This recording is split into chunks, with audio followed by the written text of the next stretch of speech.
Assalamualaikum warahmatullahi wabarakatuh. Salam sejahtera untuk kita semua. Yang terhormat Bapak Agus Wahyudi, SHI MH, selaku dosen pengampu mata kuliah fikih ibadah, serta teman-teman yang berbahagia. Alhamdulillahirabbil alamin. Wassalatu wassalamu ala asyrafil anbiya'i wal mursalin wa ala alihi wa sahbihi ajma'in, amma ba'du. Puji syukur kehadirat Allah subhanahu wa ta'ala yang telah melimpahkan rahmat dan hidayahnya sehingga kami dapat melaksanakan tugas mata kuliah fikih ibadah.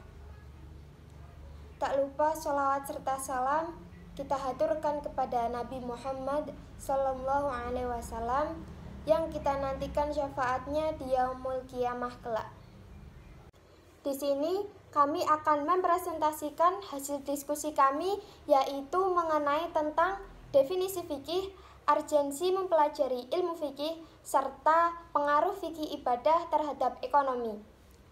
Namun sebelum kita melanjutkan ke dalam pembahasan, izinkan saya untuk memperkenalkan teman-teman dari kelompok 1. Yang pertama, Nur Anissa dengan NIM 215221209 sebagai presentator keempat. Yang kedua, Hana Nuhla dengan NIM 215221210 sebagai presentator pertama dan moderator. Yang ketiga, Arum Ningsih dengan NIM 215221211 sebagai presentator ketiga. Lalu yang terakhir yaitu Umi Darajatul Muyassarah dengan NIM 215221237 sebagai presentator kedua. Lalu dalam pembahasan kali ini mencakup 4 subbab, yaitu yang pertama, pengertian fikih, yang kedua, ruang lingkup dan sumber hukum Islam, yang ketiga, urgensi mempelajari ilmu fikih, yang keempat, pengaruh fikih ibadah terhadap ekonomi. Pertama yaitu pengertian fikih. Kata fikih secara bahasa yaitu berarti faham atau faham yang mendalam. Selain itu juga dapat dimaknai dengan memahami dan mengetahui sesuatu dengan baik. Jika ditinjau dalam morfologi, kata fikih berasal dari kata faqiha yafqahu fiqhan, yang berarti faham atau mengerti. Jadi perkataan fikih memiliki makna yaitu pemahaman tentang hukum syariat yang dianjurkan oleh Allah dan Rasul-Nya. Sedangkan secara terminologi, menurut para fuqaha, memberikan arti sesuai dengan perkembangan dari fikih itu sendiri. Tepatnya pada abad kedua, telah lahir pemuka-pemuka mujtahid yang mendirikan madhab-madhab tersebar di kalangan umat Islam. Yang pertama yaitu Abu Hanifah, yang memberikan pengertian fikih meliputi semua aspek kehidupan, yaitu akidah, syariah, dan akhlak tanpa ada pemisahan di antara aspek-aspek tersebut. Fikih dapat dipahami dari 4 sudut pandang. Fikih sebagai ilmu merupakan interpretasi para ulama terhadap garis hukum yang difahami dari sumbernya, yaitu Al-Quran dan hadis. Ijma' dan qiyas adalah hasil ijtihad para ulama yang telah disusun secara sistematis dalam bentuk buku teks yang merupakan bangunan pengetahuan dari berbagai madhab. Dari hal tersebut bisa disimpulkan bahwa hakikat fikih bisa dipahami dari 4 sudut pandang. Yang pertama, fikih merupakan ilmu mengenai syara'. Yang kedua, fikih menganalisis hal-hal yang bersifat amaliyah furu'iyah atau disebut dengan praktis dan bersifat cabang. Yang ketiga, pengetahuan mengenai hukum syara'. yang didasarkan pada dalil tafsil, yaitu Al-Quran dan Sunnah. Yang terakhir, fikih digali ditentukan melalui penalaran dan isti'dal mujtahid atau penarikan kesimpulan para mujtahid. Di sini saya akan menjelaskan tentang ruang lingkup ibadah dan sumber hukum Islam. Yang pertama, ruang lingkup ibadah. Ruang lingkup ibadah menurut para ulama dibagi menjadi 4. Yang pertama yaitu bagian ibadah, yang berarti hukum-hukum yang berkaitan dengan ibadah manusia kepada Allah Subhanahu wa Ta'ala. Contohnya seperti sholat, puasa, zakat, hukum bersuci, haji, kurban, akidah, dan nazar. Yang kedua, bagian muamalah, yaitu hukum-hukum yang berkaitan dengan perbuatan manusia dengan sesama manusia tentang harta, yang berarti berkaitan dengan harta, misalnya jual beli, sewa menyewa, upah mengupah, utang piutang, gadai, hibah. Yang ketiga, bagian munahakat, yaitu hukum-hukum yang berkaitan dengan perkawinan, misalnya pelaksanaan perkawinan, perceraian, rujuk, hak dan kewajiban suami atau istri.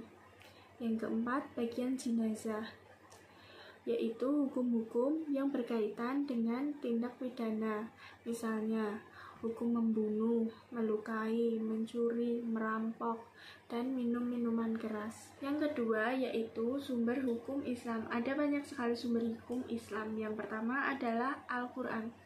Al-Quran sebagai sumber dari segala sumber hukum, atau sumber hukum pertama dan yang paling utama. Yang kedua yaitu hadis, merupakan sumber hukum Islam yang kedua setelah Al-Quran. Dan Allah telah mewajibkan untuk menaati hukum-hukum dan perbuatan-perbuatan yang disampaikan oleh Nabi Shallallahu Alaihi Wasallam. Yang ketiga adalah ijma, berupa kesepakatan seluruh mujtahid di kalangan umat Islam dan sebagai sumber hukum ketiga setelah Al-Quran dan hadis. Yang keempat adalah qiyas, yang berarti menghubungkan suatu kejadian yang tidak ada hukumnya dengan kejadian yang sudah ada hukumnya, karena antara keduanya terdapat persamaan ilaat atau sebab-sebabnya. Yang kelima adalah istihsan. Secara terminologi berarti metode ijtihad yang dipersilahkan oleh para ulama, walaupun pada kenyataannya semua ulama menggunakannya secara praktis. Yang keenam adalah maslahah mursalah. Secara bahasa, maslahah berarti manfaat dan mursalah berarti netral, yang berarti segala kepentingan yang baik dan tidak dilarang oleh Al-Quran dan hadis, serta tidak ada penegasan dalam sumbernya. Yang ketujuh adalah urf atau adat, yang berarti suatu hal yang diakui keberadaannya dan diikuti oleh menjadi kebiasaan dalam masyarakat, baik berupa perkataan maupun perbuatan, yang tidak bertentangan dengan ketentuan nas syariah atau ijma.